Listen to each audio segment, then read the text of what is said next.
Hello, my name is Mrs. Barrel, and I'm here as Project Cornerstone representative for this month, and we are reading Ruby Bridges Goes to School. My True Story by Ruby Bridges. A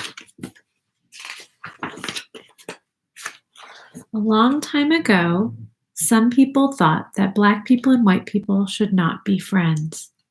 In some places, Black people were not allowed to live in the same neighborhoods as white people.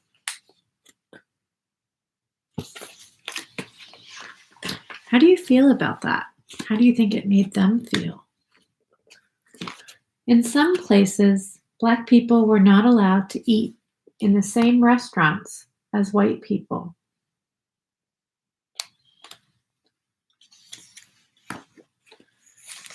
And in some places, Black children and white children could not go to the same schools.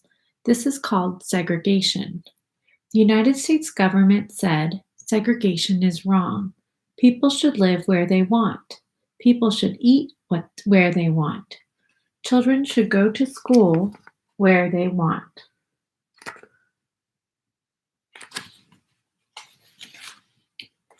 My name is Ruby Bridges. In 1960, I went to kindergarten in a school for Black children. I liked my school. I liked my teacher. I liked my friends.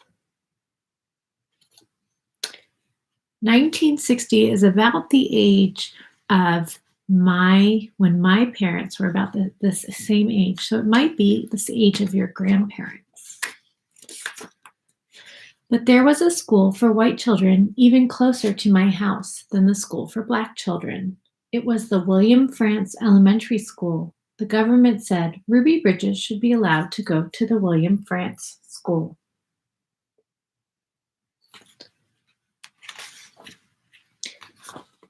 In 1961, I was in first grade. My mother took me to the Frantz School.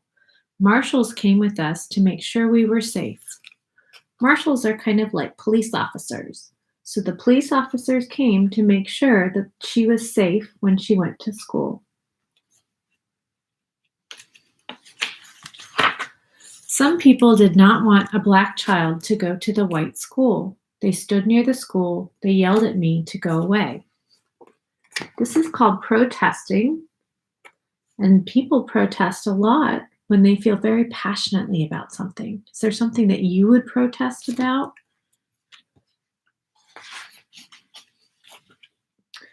Parents took their children out of the school. I was alone with my teacher, Mrs. Henry. How do you think she felt being the only one in her class? And how do you think her teacher felt teaching one student? I loved Mrs. Henry, and Mrs. Henry loved me. I was a very good student. I learned math. I learned how to read, but I wished the children would come back. I bet she felt lonely by herself.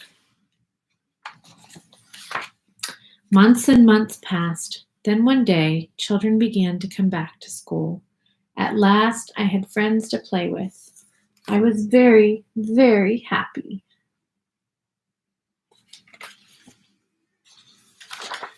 Many people have read about me in newspapers and books. A famous writer, John Steinbeck, wrote about me. He wrote that I was very brave.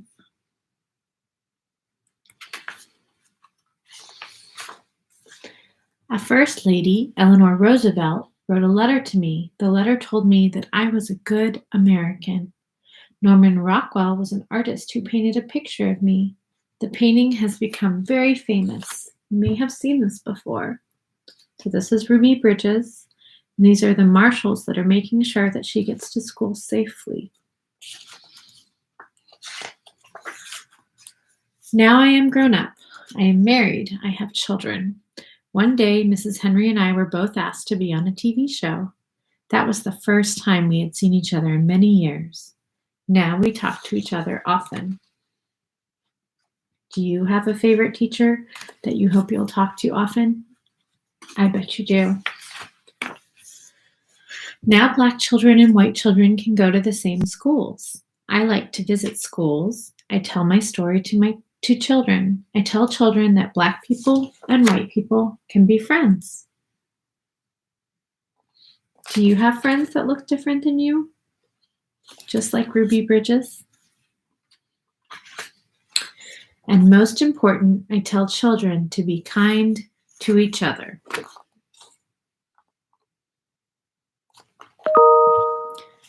Thank you for listening to me read about Ruby Bridges and her experiences going to school when the schools were previously segregated. We will now do some other activities to talk more about how you felt about this story, and I'm excited to hear from you.